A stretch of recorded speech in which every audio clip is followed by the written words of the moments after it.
let's go under the assumption, Dave, that KD remains a net, but Kyrie does legitimately want out. Let's take it at face value. When it comes to the Lakers, I don't see Russell Westbrook reuniting with Kevin Durant. I could see a three-way trade scenario. And yes, I'm not Bobby Marks, so I don't know all the cap, machinations and things like that. But I could see like a third team coming in, taking Russell Westbrook, and then picks being involved, going somewhere, and somehow maybe Kyrie ends up in LA and a whole bunch of other different players ends up with Brooklyn. But I mean, in order for the Lakers to get Kyrie, it's got to start with Russ, right? I would think so. I mean, not I would think so. Yes, absolutely. Because you got to have the salary match, right? So that's the thing that needs to be there. Russ makes about $10 million more in that range than Kyrie does right now, but you can make up for that with attaching a piece from the Nets, or obviously if you used a different team, a 3 or 4 team deal, that can be taken care of. But yes, there needs to be, you can't just say, here's a pick that has, whatever X amount of $1 million cap hold and another pick. I don't even know what the numbers are on those in a 27 and 29, but let's just say, I don't know what the right number would be, but it does not amount to what Kyrie Irving's making now. I think Bobby had a trade suggestion, which was Russell Westbrook. I think it was like Troy Brown Jr., the 27 pick, and for Kyrie and Joe Harris. Dude, if I'm I the think Lakers, I think that had Lonnie Walker in it. It was Lonnie Walker. Yes, it was Lonnie Walker. Yeah. Right. If I'm the Lakers, I'm doing that trade. Yeah, I mean, I'm with you. Like, listen, if I'm the Lakers, there's two things you have to keep in mind here. One, Rob Pelinka publicly has said that it's not that we won't trade the picks. We will trade the picks for the right deal that becomes available that can get us close to the finish line. Well, guess what? Adding Kyrie Irving to LeBron James and Anthony Davis, the way they've been playing when they've been healthy this season, gets you closer to the finish line. Like, that's the type of deal that you want to seek. If you can add a shooter in it, even better, right? But that fits one mark. Now, the other thing I think is maybe more important than the Kyrie Irving deal specifically, but it's imperative that the Lakers make a deal between now and February 9th. Why? Because their expiring contracts in Patrick Beverley, Lonnie Walker, and Russell Westbrook amount to around $65 million. If they just allow them to come off the books as free agents this upcoming summer and choose to go the free agency route and use the cap space created by their departures in order to get guys on the open market, you know how much money that turns into? How much? Like 30 to 35 million. And if you want to re-sign Rui Hachimura, that goes down even lower. So now you're talking about basically having $65 million worth of tradable contracts that you can bring guys in that can be on your books for years to come above the salary cap, or you clear the cap and you're dealing with 25 to 35 million. What does that get you? Especially when you hear that Kyrie Irving is looking for a 4-year, $200 million extension? So Kyrie's looking for $50 million a year. If that's what he wants, and you were hoping, maybe we don't have to trade for him now and just get him as a free agent this summer, and you're only going to offer him $30 million, that's the same problem the Nets have right now. Yeah.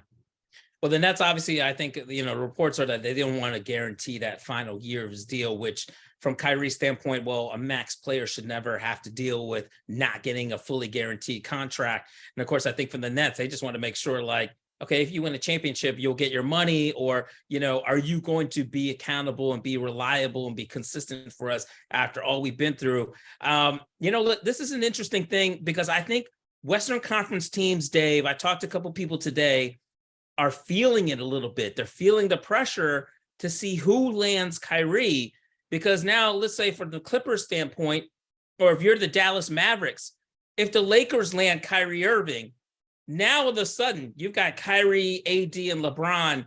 That catapults them to a championship contender status level. And if you're the Clippers and you don't make a move, you got to make a move now to be able to stay with them and everybody else, the Denver Nuggets and the Memphis Grizzlies and whatever, Boston Celtics. The Dallas Mavericks are certainly looking at it like, we don't want to waste Luka's time here. We need more help, but we certainly can't let the Lakers get him. If the Lakers get him, we fall down even lower. So I think it's going to be really interesting how many teams actually just try to get Kyrie just out of thinking like, let's keep him away from the Lakers and it makes us better. You know what I mean? But I think, Dave, the Lakers probably are the best equipped team to handle Kyrie out of all the other teams, because if you look at the Dallas Mavericks, yeah, Nico Harrison there, he has a relationship with Kyrie from his Nike days. Jason Kidd has known Kyrie for a long time. I think Kyrie looked up to Jason Kidd because he grew up a New Jersey Nets fan. They have a relationship, but we don't know the dynamic of how Kyrie and Luka are gonna be, how it's gonna go. We do know how Kyrie and LeBron have gone, and certainly with AD. I got to ask you, Dave, because I feel like in the locker room there, you need not only strong veterans, but you need somebody that Kyrie respects. And how many people can Kyrie look up to that he probably thinks is actually better than him or as good as him, like a Kevin Durant? LeBron certainly falls in that category. AD obviously is an elite player.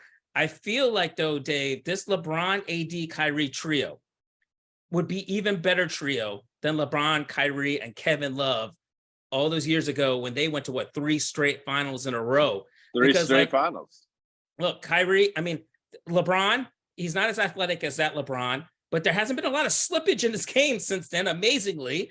AD against a younger Kevin Love. Kevin Love is a better shooter, but I'll take AD. He's a more elite player, better all-around player, more of a force, both ends of the floor. And then Kyrie, might make the argument that even though Kyrie might not be as athletic and as fast as he was back then, still not a lot of slippage, and maybe he's even a smarter player on the floor because he has more experience. Dave, you were there. You covered those teams. Do you think this trio of Kyrie, LeBron, AD would be better than LeBron, Kyrie, and Kevin Love that went to 3 straight finals? It's almost blasphemous to consider, because to go to 3 straight finals and win a championship, how many trios in league history can that you're talking, that's rarefied air now. Yeah.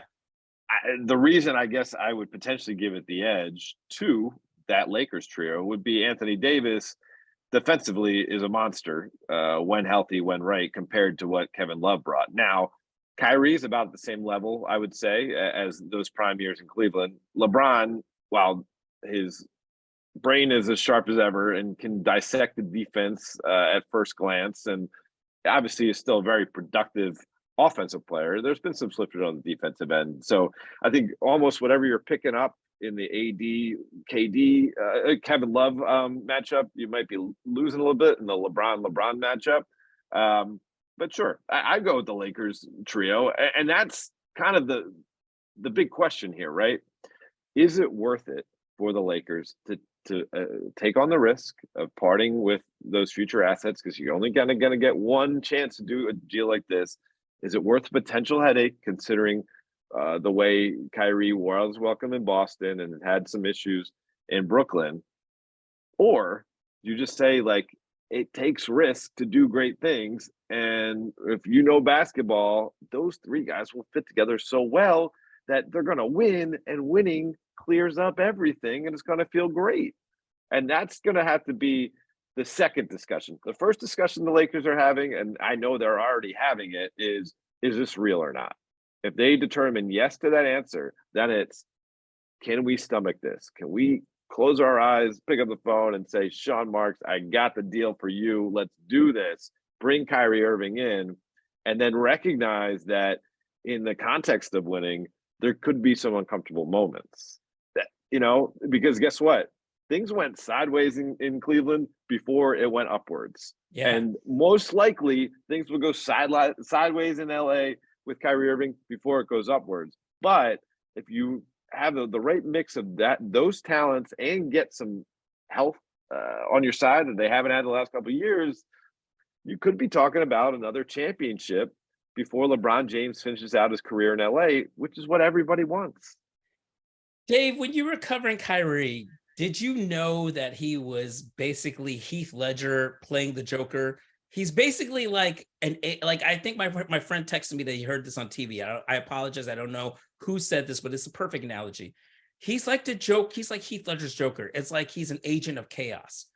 Basically, he just wants to blow everything up and burn everything down if he gets a chance eventually. And I think the Lakers, or anybody who trades for him, has to know this, that basically it's going to end badly. But would you trade for it for one championship? You know what I mean?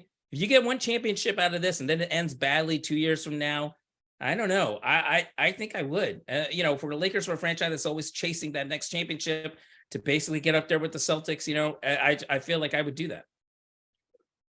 Listen, I think the equation, if it ends up in a Larry O'Brien trophy, it's always worth it.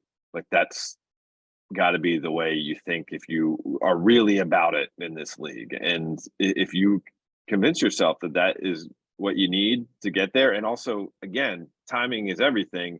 The league doesn't have a bunch of super teams out there, juggernauts that you feel like it's not worth it to test and it's not worth it to jump into the pool with.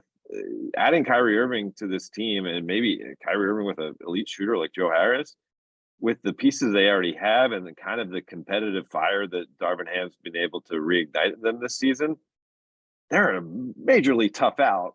I'm not going to call them the favorites. They're a majorly tough out. And if they play good ball for the next 25 games, they could be considered the favorites. Like, the league is there to be had right now.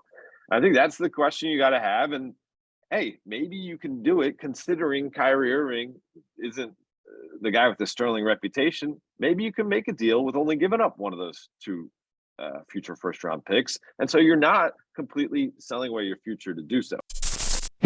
Thanks for watching ESPN on YouTube. For live streaming sports and premium content, subscribe to ESPN+.